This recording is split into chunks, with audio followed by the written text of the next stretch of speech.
everyone, this is Savita and welcome back to Savita Commerce classes. Our today's topic is importance of statistic in economics. In our earlier videos, we have discussed meaning of economics, meaning of statistic and subject matter of statistic, scope of statistic, nature of statistic, and our today's topic is importance of statistic. So to start with the importance of statistic, let's first discuss the definition of statistic which is given by Professor Tippett. Professor Tippett once said that a day might come when the Department of Economics in universities will go out of the control of economic theoretician and come under the control of statistical workshop. In the same manner as the Department of Physics and Chemistry have come under the control of experimental laboratories. With that definition, professor Tippett ने बहुत पहले ही ये disclose कर दिया था या कह सकते हैं कि बता दिया था कि स्टैटिस्टिक्स सिर्फ क्लासरूम तक लिमिट नहीं की जा सकती है. The area of statistic is very wide that in upcoming years statistic will be used in workshops. Statistic को पढ़ाया जाएगा वर्कशॉप्स के अंदर, सेम एज जैसे साइंस में फिजिक्स और केमिस्ट्री के लेबोरेटरीज होती हैं और सारे एक्सपेरिमेंट स्टूडेंट्स को लेबोरेटरीज के अंदर करवा के दिखाए जाते हैं. सेम एज स्टैटिस्टिक की क्लासेस होंगी जिसके अंदर रियल लाइफ प्रॉब्लम्स को कैसे सॉल्व किया जाता है और कैसे उसको न्यूमेरिकल टर्म्स में एक्सप्रेस किया जाता है और कैसे. प्रोफेसर की इस डेफिनेशन ने क्लियरली शो कर दिया है that statistic is very important in economics also and in the real life also. शुरू करते हैं फर्स्ट पॉइंट से which is quantitative expression of economic problem. एक बात ध्यान रखना, इंपॉर्टेंस का मतलब होता है यहाँ पे हम क्या करने वाले हैं, यहाँ पे हम अब बढ़ाई करने वाले हैं कि स्टैटिस्टिक हमें किस किस तरीके से हेल्प करती है हमारे रियल लाइफ प्रॉब्लम्स को सॉल्व करने में और day to day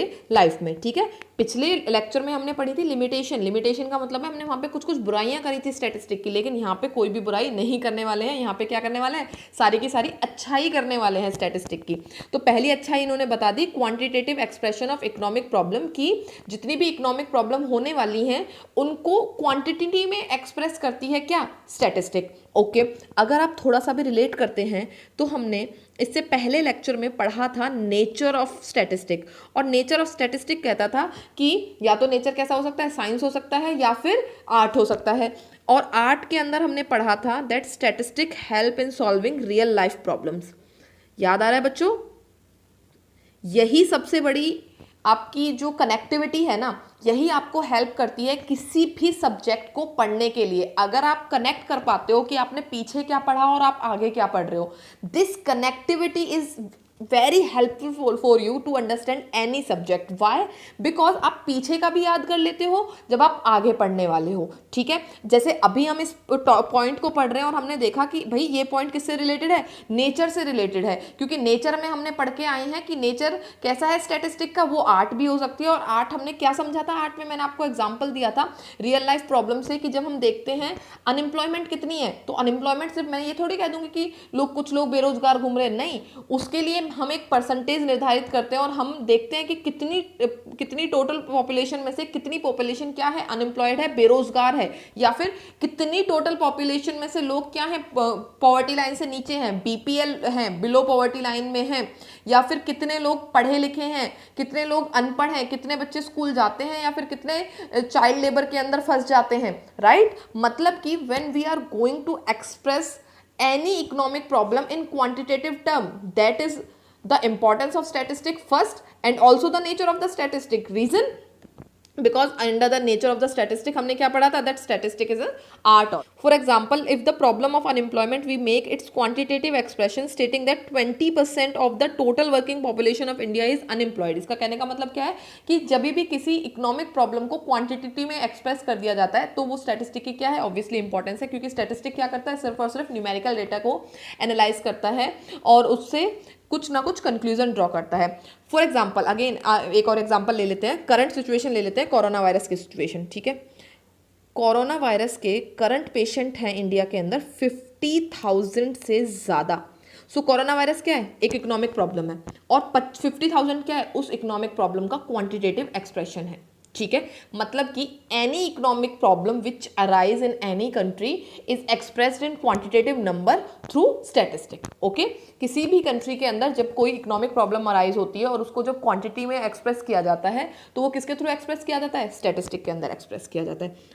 Our second point is intersectorial and intertemporal comparison. Intersectorial का क्या मतलब है? Let's say एग्जाम्पल ले लेते हैं, rural sector and urban sector.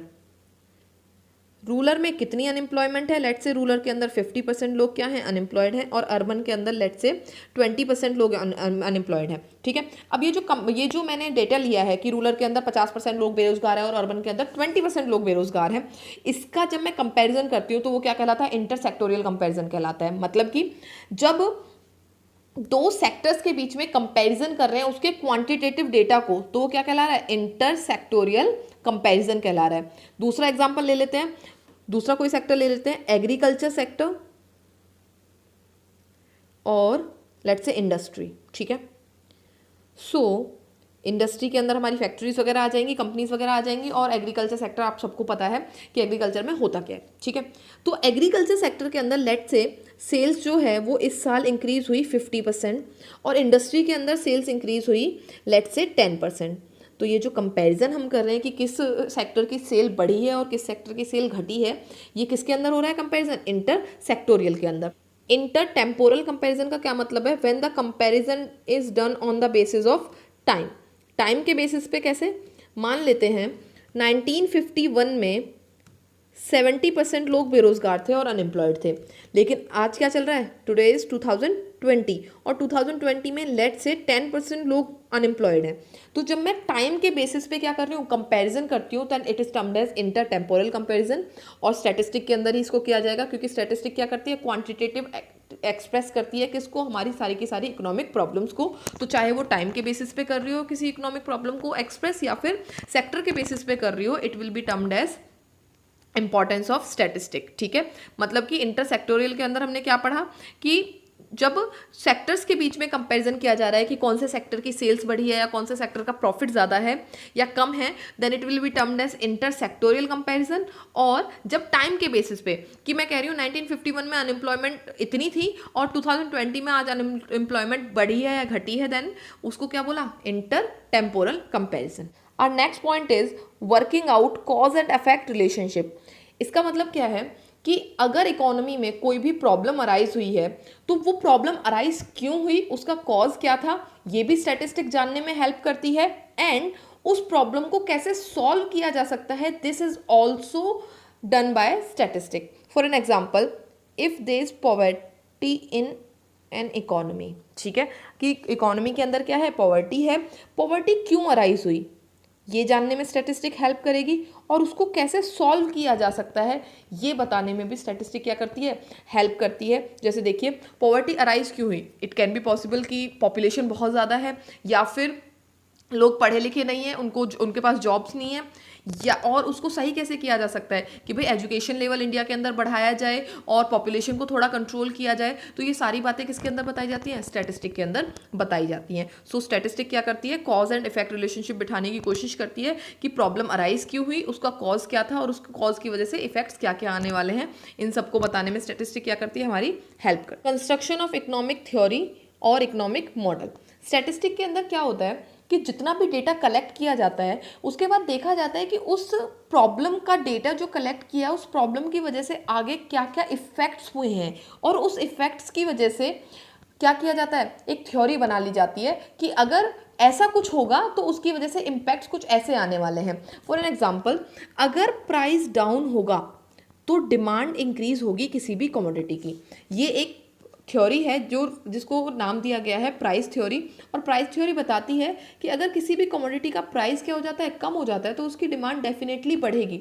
For an example, if the price of a कुरकुरा पैकेट इज़ 10 रुपीज़, ठीक है, तो आप एक पैकेट खरीद रहे हो। If the price is 8 rupees, तो आप ऑब्वियसली एक पैकेट नहीं खरीदोगे, एक पैकेट से ज़्यादा पैकेट खरीदोगे। क्यों? क्योंकि आप वहाँ पे कुछ ना कुछ रुपए क्या कर रहे हो? सेव कर रहे हो, क्योंकि आपका उस कमोडिटी का प्राइस क्या हो गया है? कम हो गया है। This is a theory which is made through statistic. क्यों? क्योंकि स्टैटिस्टिक के अंदर क्या हो रहा है? डेटा कलेक्ट किया जा रहा है, न्यूमेरिकल डेटा कलेक्ट किया जा रहा है, उसके थ्रू क्या किया जाता है? कॉज एंड इफेक्ट रिलेशनशिप बिठाई जाती है बिटवीन द डेटा, पता लगाया जाता है कि what was the cause of that problem, और उसके थ्रू क्या किया जाता है? आगे पॉलिसीज बनाई जाती हैं, थ्योरीज बनाई जाती हैं।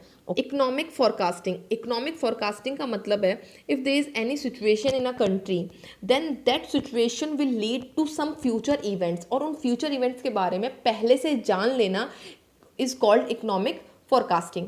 कहने का मतलब ये है कि अगर कोई भी इकोनॉमिक प्रॉब्लम अराइज होती है किसी भी कंट्री के अंदर और उस इकोनॉमिक प्रॉब्लम को फ्यूचर में क्या इम्पैक्ट्स रहने वाले हैं, उन इम्पैक्ट्स को पहले से समझ लेना इज कॉल्ड इकोनॉमिक फोरकास्टिंग। और वो पॉसिबल है सिर्फ और सिर्फ स्टैटिस्टिक के बेसिस पे। मैं आपको करंट सिचुएशन के बारे में कुछ बताती हूँ। कोरोना वायरस सिचुएशन अराइज हुई थी इंडिया के अंदर मार्च की स्टार्टिंग में, और मार्च की स्टार्टिंग में कोरोना वायरस के बहुत कम केसेस थे, लेकिन वो धीरे धीरे थोड़ा थोड़ा बढ़ रहे थे।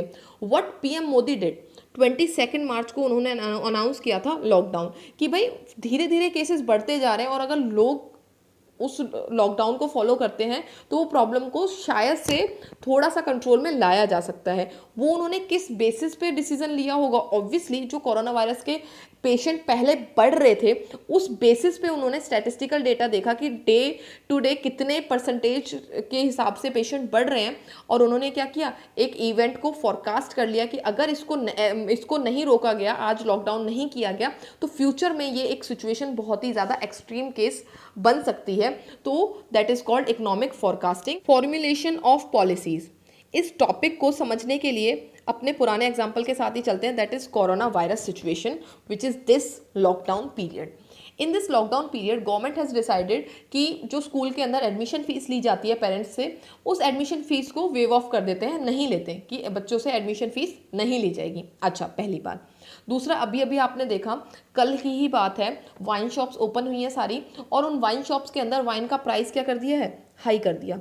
और आपको पता है इसके पीछे का रीज़न क्या है, वाइन का प्राइस हाई क्यों किया है? क्योंकि वाइन के ऊपर टैक्स रेट जो होता है वो बहुत ज़्यादा होता है, और इंडियन इकोनॉमी के अंदर इनकम अभी आपको पता है बिल्कुल ही लो चल रही है, और उस इकोनॉमी के अंदर उस इनकम को इंक्रीज़ करने के लिए जस्ट बिकॉज ऑफ दैट वो वाइन शॉप्स ओपन की गई और वाइन के प्राइजेस क्या कर दिए गए, बढ़ा दिए गए। वाइन के प्राइस बढ़े, वाइन के अंदर जो प्राइस के अंदर जो टैक्सेशन होता है वो टैक्स ज़्यादा होता है, इससे गवर्नमेंट का रेवेन्यू क्या हुआ, इंक्रीज़ हुआ। मतलब कि वाइन का प्राइस बढ़ा, प्राइस की वजह, प्राइस के अंदर क्या होता है, टैक्स होता है, और वो इनडायरेक्टली टैक्स किसके पास जाता है, गवर्नमेंट के पास जाता है। तो ये भी तो एक पॉलिसी थी जो गवर्नमेंट ने बनाई, ठीक है। और ये पॉलिसी बनाई कैसे गई? क्योंकि स्टैटिस्टिकल डेटा देखा गया कि पिछले 2 महीने में जो इनकम का रेट है वो क्या है, बिल्कुल ही डिक्रीज हो चुका है, और उस इनकम के रेट को इंक्रीज करने के लिए government has decided to do something, और उन्होंने ये पॉलिसी बनाई। So government on the basis of statistic decide करती है how to formulate the policies of taxation and other policies. आपको ये पूरा लेक्चर समझ में आया होगा। विद दैट हमारा चैप्टर नंबर 1 ऑफ स्टैटिस्टिक खत्म हो जाता है। और next chapter is collection of data, उसको हम पढ़ना शुरू करेंगे इसके बाद से। So stay tuned with us. Thank you for watching.